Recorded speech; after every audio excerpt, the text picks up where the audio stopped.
Welcome to Let's Get to the Marks. We're looking at a Magdalen College School 16 plus entrance exam for biology. You've got 45 minutes to get through this. You use a black pen if you're in the actual exam. Don't forget, with each question, pause the video and have a go, and then unpause, and you can watch me go through the answer. All right, let's get into it. Total marks 30. Question 1. Lipases. Break down lipids. Zooming in. Which two products are formed when lipids are broken down? Write down 2 letters. And then we have 5 selections here. Amino acids, fatty acids, glucose, glycerol, and glycogen. Don't forget to pause the video and have a go first. Okay, so here's the answers. Basically, lipids are broken down into fatty acids and glycerol. And you should know that this is done by an enzyme called lipase. It happens in the small intestine. It tends to prefer a slightly alkaline pH. Why we need bile to neutralize stomach acid. Here's a little picture of my enzyme breaking down a lipid. Lipids are made of a glycerol molecule and 3 fatty acids. So if we look at our answers here, which 2 letters should we put? Well, the answer should be B for fatty acids and D for glycerol. Lovely. Hope you got that right. If not, make sure you memorize your biological molecules. Comes up a lot in these entrance exams. All right, let's move on. So for question 2, zooming out a little bit, the diagram shows a protease enzyme catalyzing the breakdown of part of a protein molecule into smaller pieces. Which diagram has the 3 correct labels? So we can see here with A, it says that's a product and it labels the substrate and product the same thing. We can see B here, it's put the product going in, that's incorrect. We can see C, this looks pretty good. It's got the substrate going into the enzyme's active site. And then here they've labeled the enzyme as the substrate. They've got the active site right and the product right. The only one with 3 correct labels is C. I mean, it would have been better. It should have had a 4th one saying products here, but it's still correct. The substrate, the active site, and the enzyme. So that's all good. Right, question 3.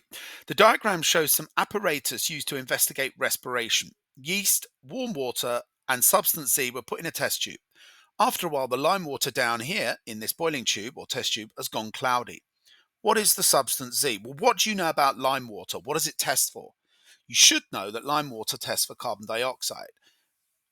Carbon dioxide makes lime water go cloudy. So, what substance could the yeast be reacting with that will give off carbon dioxide? And the answer is B, glucose. And if you think about the formula of glucose, C6H12O6, it's got all the elements needed to give off carbon dioxide. And in fact, what are the yeast doing? They're respiring. And in this situation, they could be doing a mixture of anaerobic and aerobic respiration, and both will form carbon dioxide when it's yeast. Don't forget to pause the video, people. Osmosis is one method that single-celled organisms such as bacteria use to obtain molecules from their environment. Which of the following is the correct description of a process involving the transport of molecules? Well, A says diffusion is used to transport molecules against the concentration gradient. They transform down the concentration gradient. B is pretty good. It says active transport is used to obtain molecules in a low concentration environment. That's true for root hair cells in soil. C says active transport moves along the concentration gradient. It should have either said against or down the concentration gradient. Down would have been wrong. It actually goes against the concentration gradient. And here it says diffusion uses energy to transport molecules into cells. Diffusion and osmosis are both passive processes which don't require energy from respiration. Question 5. A student wants to test for protein. What would they use to test for protein? Okay, so you have to know your different tests. Well, the Benedict's reagent, that's blue, goes red with glucose. Iodine solution, we use that for starch. Remember, it goes from brown or orange to blue-black. And ethanol, we test for lipids. You shake it with lipids and pour into cold water and it goes cloudy. It's known as the emulsification test. Of course, the test for protein is B here, the Biret's reagent, which is blue in color and turns purple, lilac or pink, you can say, in the presence of amino acids or proteins. Okay, don't forget to pause the video and have a go. This is question 6. A plant cell is placed in a solution with a high solute concentration than the cell contents. What will happen to the plant cell? A. Absorb water until it bursts. B. Absorb water until it's turgid. C. Lose cytoplasm and shrink. Or D. Lose water and become flaccid. Okay, so first of all, plant cell's been placed in a high solute concentration. What does that actually mean? Well, here's my crummy little grade GCSE art drawing. I've got a plant cell here in a beaker and I'm going to stick it in a high solute concentration. What do we mean by solute? A solute is the solid that's dissolved in a liquid. So it could be salt or sugar. Normally in biology, we're talking about salts and sugars. So what's going to happen if you place a plant cell inside a really salty water or sugary water? What's going to happen is water moves from high water to low water. So it's going to move out of the plant cell. And that's going to cause it to lose water and become flaccid and shrivel up. And there we go. One thing to remember when you're talking about osmosis, osmosis moves from a high water concentration to a low water concentration, or you can say osmosis, water moves from a low solute concentration to a high solute concentration. Okay, bang. Question 7. A cube of potato is used to investigate the effect of surface area on osmosis. The cube is 3 by 3 by 3. That means 3 width, 3 height, 3 depth. So calculate the surface area to volume ratio. So the surface area of a cube, you work out the area of one side. So you do 3 times 3, width times length, and we get 9. And then we times that by 6. So we do 9 sixes. And we do that because there are 6 sides to a cube. And so we get 54 centimeter squared as the surface area. Now we're working out the volume where you do width times height times depth. So 3 times 3 times 3 is 27. And if we simplify that ratio, but dividing both by the smallest, we'll get a 2-to-1 ratio. So the answer is B. Hope that's cool. Let's move on. Keep moving on, keep moving on, keep moving on, keep moving. Right, let's go. Don't forget to pause the video and have a go. Question 8. Molecules of carbon dioxide diffuse from the air into the mesophyll cells. We've got a diagram of a leaf up here. Which two changes will increase the rate at which carbon dioxide diffuses into the mesophyll cells? So what's going to increase the rate of diffusion of CO2 into the mesophyll cells? Write down 2 letters.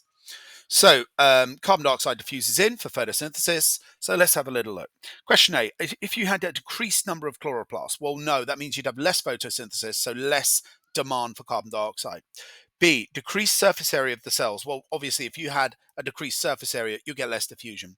Increased CO2 concentration in the air. Well, that's going to be one of our answers because diffusion goes from high to low. So if you have a higher concentration of CO2 in the air, it's going to move faster into the leaf by diffusion because it increases the concentration gradient. So D says an increased amount of stomata that are open. And quite obviously, carbon dioxide can only get in through those little holes called stomata. If you have more stomata open, that will increase the rate of diffusion. So that's the second answer. And E here, increased oxygen concentration in the air. That is not going to have an effect on the diffusion rate for carbon dioxide. Super. Let's move on. Question 9. The table shows changes in the forest cover in some continents of the world. We've got Africa, Asia, Europe, and South America here. Zooming in a little. Total forest cover in millions of hectares from 1990, 2000, and 2005. We're asked here in this question, what is the approximate percentage decrease in the area of South America covered by forest between 1990 and 2005? So this is a really important skill for A-level and why they want to test you on that in an entrance exam, because in every single biology A-level exam, you'll be asked one of these. They're called percentage change calculations. And whether it's an increase or a decrease or just the percentage change, you need to do the difference between the two numbers given over the original number, the first number, times it by 100, and that is your percentage change. So here we're told the forest cover in 1990, and that is 891. And we're specifically told only to use the row of South America. So this question again is testing your ability to extract information from a table, which is an A-level skill. So we've got 891 is our initial reading, and then our second reading is 832. It's forest cover in this question, but it could be anything. in any of these questions, and we want to find the difference. And the difference is 59. 891 minus 832 should be 59 if my maths is correct. So we're then going to do 59 divided by the original number, which was 891, and we're going to times that by 100. So the original number, the starting number was 891, so we do the difference, 59 over 891 times 100, and you should get like 0.06 before you times 100. Once you times 100, it's going to be 6.6%. So the answer is C. Awesome. Remember, what they're doing here is testing you on skills that are likely to be useful at A level. Okay, question 10 shows some Streptococcus bacteria. Some bacteria are motile, and they even explain here what that means. It means they can move themselves. Why is Streptococcus bacteria not motile? So they're really testing you here. Do you remember what bacteria need in order for them to move? So the correct answers are, or the possible answers are, A, it doesn't have a flagella, B, it doesn't have plasmids, C, it doesn't have ribosomes, and D, it doesn't have acrosomes. So pause the video and have a go. Hopefully you got the right answer. The answer is A, it doesn't have a flagella. Bacteria need a little flagella, a little tail, in order for themselves to move. It moves like a corkscrew motion and propels them through fluids. Of course, plasmids are just tiny circles of DNA. That wouldn't affect the movement. And ribosomes, well, if they didn't have ribosomes, they wouldn't exist because they wouldn't be able to make proteins. And a lot of the stuff in a bacteria is made of protein.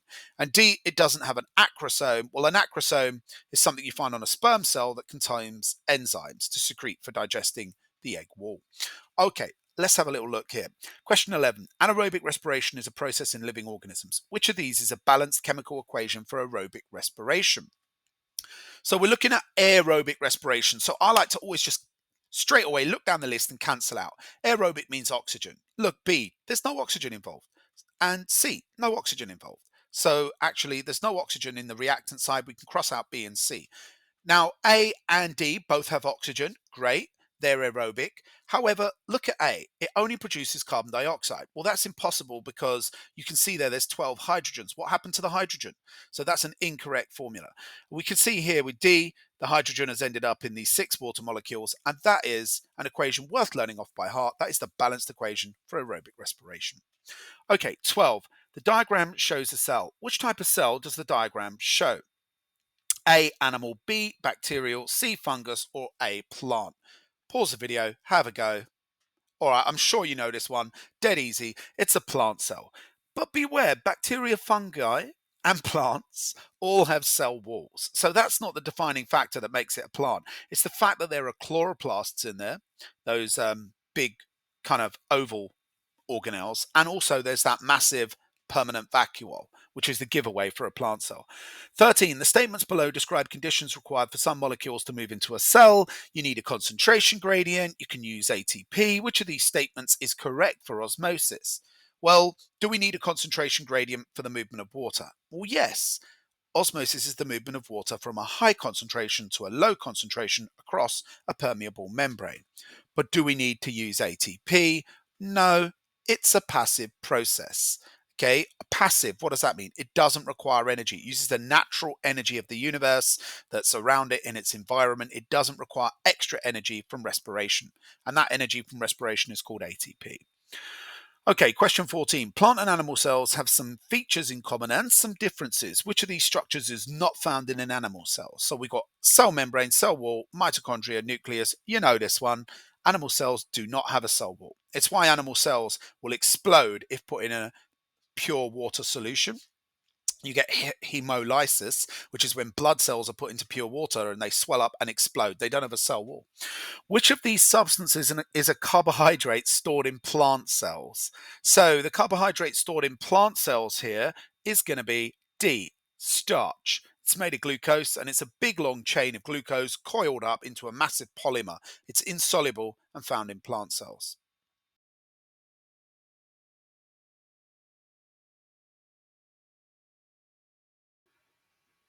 And glycogen is the animal version of starch. It's again a massive change of glucose, no difference there, just slightly different formation, and it's coiled up in the liver and muscle cells of animals.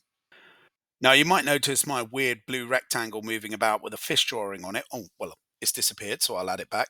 That's just for copyright reasons. So Some humans eat salmon as a source of protein. Protein is a component of a balanced diet.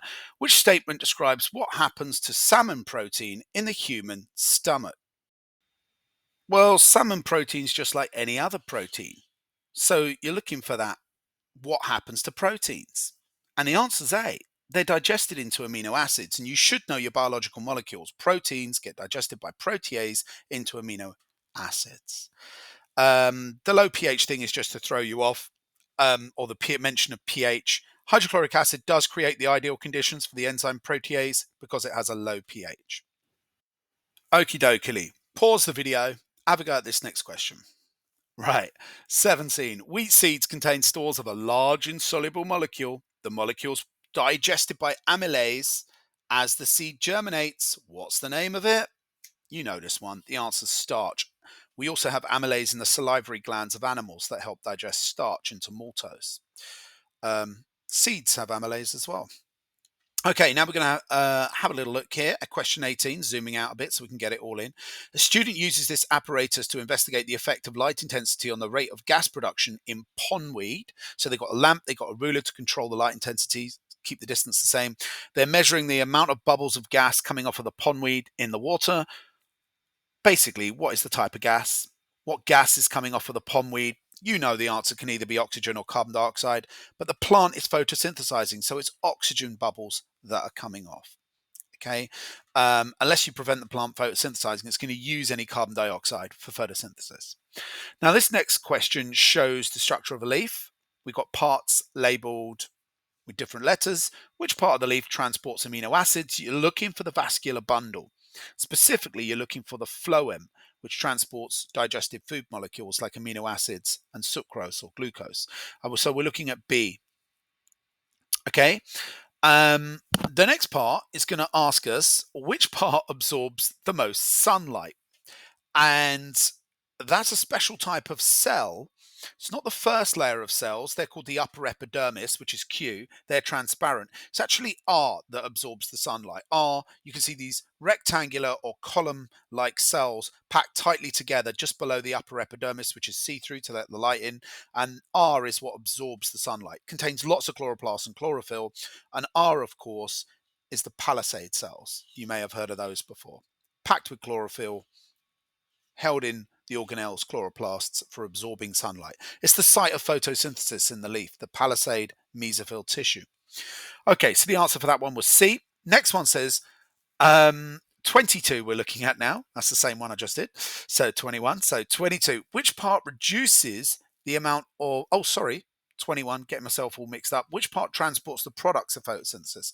So again, we're looking at the phloem, which was S, part of the vascular bundle.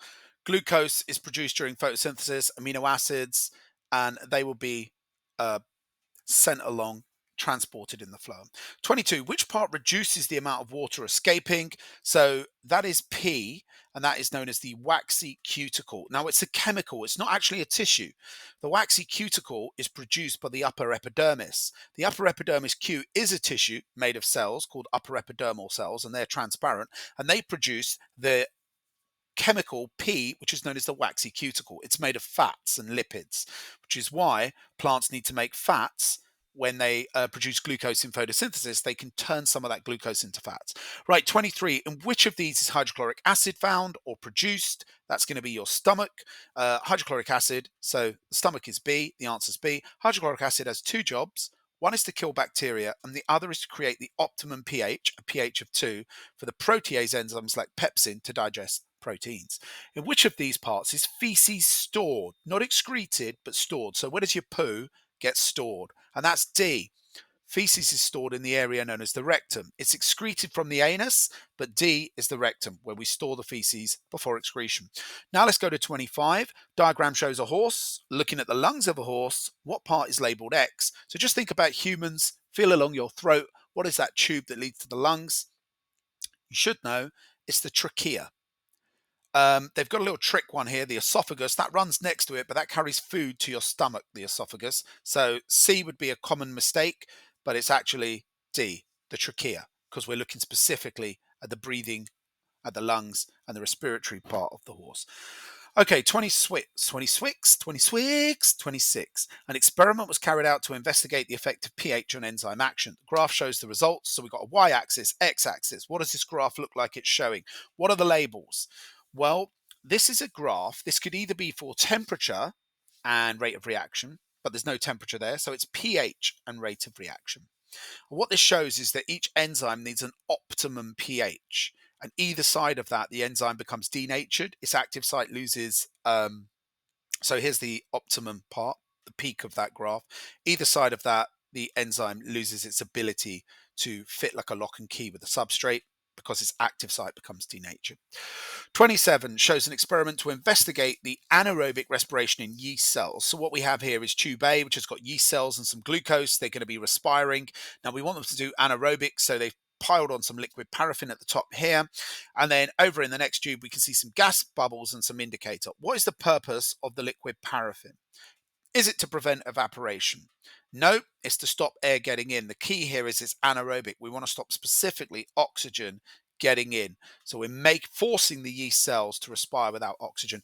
28, a horrible diagram. This is the sort of thing you get at A-level biology. An investigation into fermentation of yeast was grown in a flask of glucose solution for 20 hours at 20 degrees. The graph shows the concentrations of ethanol and glucose in the flask over the period of the investigation. What was the glucose concentration when the ethanol concentration was 3.3 grams per litre?